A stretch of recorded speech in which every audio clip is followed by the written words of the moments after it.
भुवनेश्वराच्या आणि भगवती मातेच्या पवित्र प्रांगणामध्ये चिंतन सेवेसाठी निवडलेला अभंग जगद्गुरु श्री संत शिरोमणी भगवंतराचे लढीवाळ भक्त श्री संत नामदेव महाराज यांचा चार चरणाचा संतपर प्रकरणातील अभंग असून या अभंगाच्या द्वारे श्री संत शिरोमणी नामदेव महाराज संतांचं स्वरूप, संतांचं कार्य, संतांचा अधिकार प्रतिपादन करतात. विठ्ठल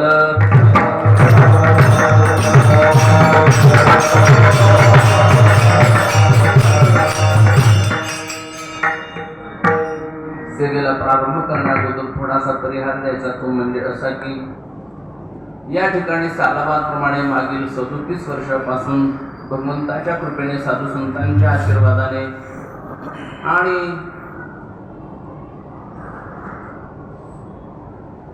पंचवटी जागृत देवस्थान आणि बजरंग चॅरिटेबल ट्रस्ट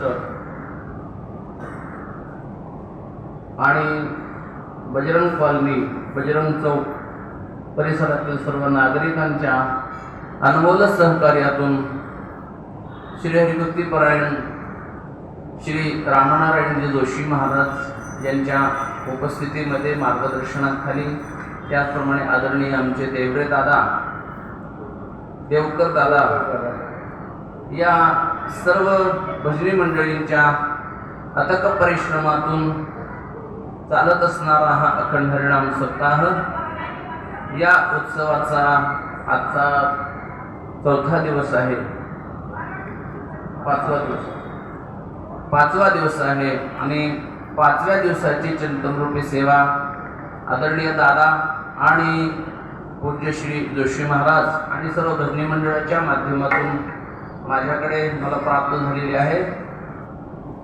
नियोजित वेळेमध्ये आपल्याला हे चिंतन या ठिकाणी प्रभूचरणी समर्पित करायचं आहे. आज वरुथिनी एकादशी आहे, हरिदिनी आहे, चैत्रवत्ते एकादशी म्हणजे श्री संत गोरोबा काका महाराज यांची ही महावारी आहे. त्यांच्या समाधी सोहळ्याच्या निमित्ताने आज श्री क्षेत्र तेर या ठिकाणी लाखोने भाविक या ठिकाणी एकत्र झालेले आहेत. असा हा महावारीचा सुंदर असा हा योगायोग आहे आणि या योगायोगावरती आज ही चिंतन सेवा माझ्याकडे आलेली आहे. माझ्या महदभाग्याने मला ही आज सेवा प्राप्त झालेली आहे. उपस्थित सर्व माता भगिनी सर्वांच्या चरणावरती नतमस्तक होतो, सर्व पुरुष भाविकांच्या चरणावरती नतमस्तक होतो.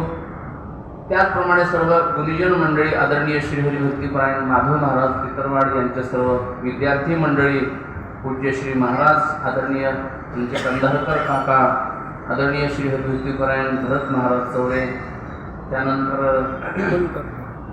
कुलकर्णी काका, त्याचबरोबर हरिभक्तीपरायण भजन सम्राट आमचे अशोक महाराज चिंचखेडे, त्यानंतर आदरणीय बोरशे महाराज, आदरणीय बारोटे काका, आमचे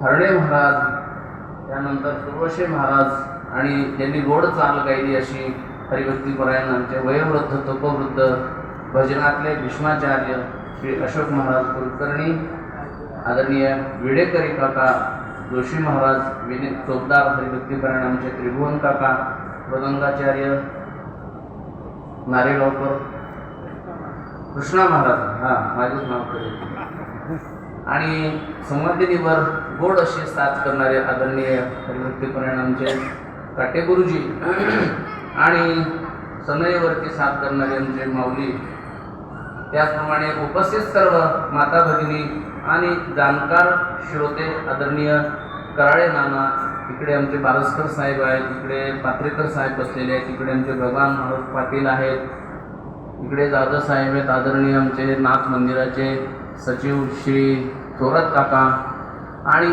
सर्व विश्वस्त मंडळी, सर्वांच्या चरणावरती नतमस्तक होतो. आणि नियोजित वेळेमध्ये 10 वाजेला म्हणजे 10 वाजेला बरोबर वेळेत ही सेवा समर्पित करण्याचा मी या ठिकाणी प्रयत्न करतो.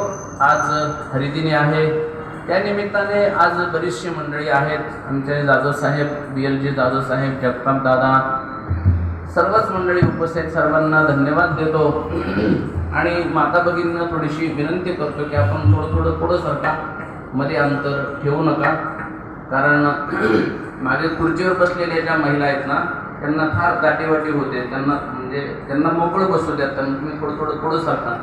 तुम्हाला ऐसपैस जागा आहे, त्यांना खुर्चीवर हालता येत नाही इकडं तिकडं, त्या गुंतून गेलेल्या असतात. खुर्चीवर बसणाराचं फार वाटतं आपल्याला वर बसले, परंतु त्यांच्यासारखे हाल कोणाचे नसतात. खाली बसलेला माणूस पाय आडवा करू शकतो, उभा करू शकतो, काही पण करू शकतो तो. वर बसलेला माणूस फार आवडून जातो आणि त्यांना त्रास होऊ देऊ नका. असं त्यांना मोकळे पाय सोडता येईल असं जरा त्यांना मोकळी जागा करून द्या आणि तुम्ही पुढे सरका, तुम्हाला काही होत नाही. सरका पुढे. काकू मावशी सरका पुढे. खुर्चीवाल्यांपासून 2 फूट जागा मोकळी ठेवा. खुर्चीवाल्यांच्या पुढे 2 फूट जागा मोकळी ठेवा, कारण बरेचसे भक्त अधूनमधून महादेवाला पाणी घालायला येतात, मग त्यांची अडचण होते. त्यामुळं दोन्हीच्या मध्ये थोडंसं अंतर ठेवा आणि मोकळं बसा. ऐसपैस जागा आहे, पटांगण आहे, फुलं चौकून लावलेले आहेत, साऊंड सिस्टीम सुंदर आहे, भक्क उजेड आहे, अगदी काहीच नाही, अगदी सगळं समृद्ध, अगदी वैभवात आहे सर्व गोष्टी. मोकळं बसा, मोकळं कीर्तन करतो मी पण 10:30-11 वाजेपर्यंत, काही काळजी करू नका.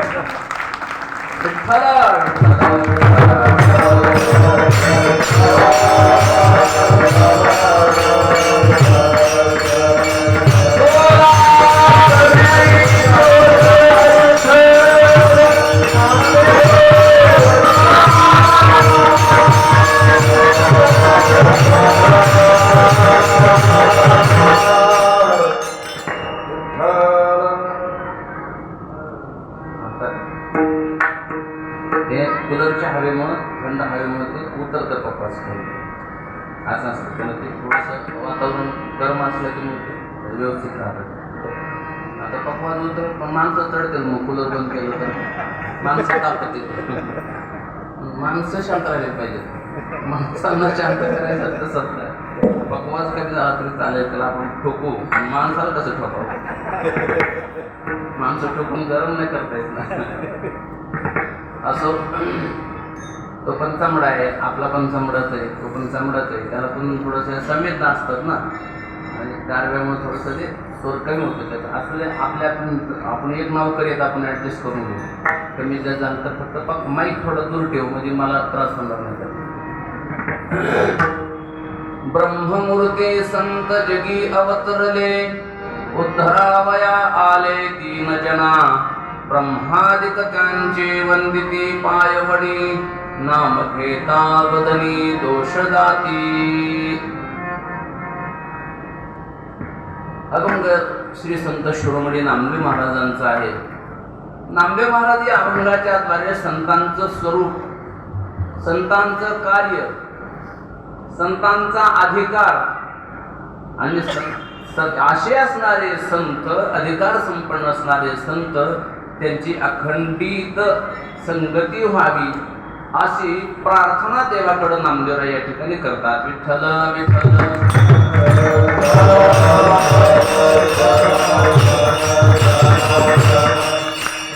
संतांचं जीवन हे आचरणीय असतं, संतांचं जीवन विचारणीय असतं, संतांचं जीवन उच्चारणीय असतं. आचरणीय, विचारणीय आणि उच्चारणीय असं संतांचं जीवन असतं. या संतांच्या जीवनाचा आपल्याला काय फायदा आहे? आपल्याला हा फायदा आहे, संतांनी या जगासाठी जो आचार केला, तो केलेला आचार जर आपण आपल्या आचरणामध्ये घेतला तर आपला उद्धार झाल्याशिवाय राहत नाही. संतांच्या जीवनाचा विचार जर आपण केला, त्यांचं जीवन विचारणीय आहे, त्यांच्या जीवनाचा विचार केला तरीही आपल्याला फायदा झाल्याशिवाय राहत नाही. आणि संतांच्या नामाचा जरी उच्चार केला तरी आपलं जीवन कृतार्थ झाल्याशिवाय राहत नाही. असं संतांचं जीवन आचार, विचार आणि उच्चारणीय आहे. विठ्ठल विठ्ठल.